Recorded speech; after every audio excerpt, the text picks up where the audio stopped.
Ayun nga mga idol, sobrang dilim talaga dito sa Sigsag. Tanging liwanag lang ng mga sasakyan yung nakikita mo dito. Ayan.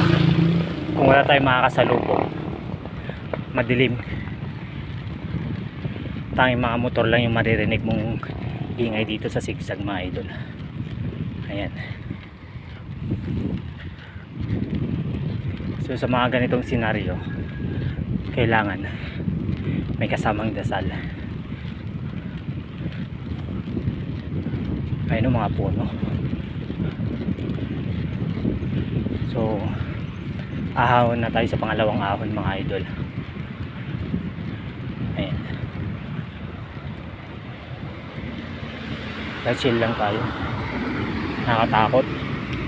Pero sanay naman ako mag-bike ng gabi dito. Inaabot talaga ako ng gabi. Minsan umaahon talaga ako ng mga ganitong oras. So mamaya na lang ulit guys. Babush.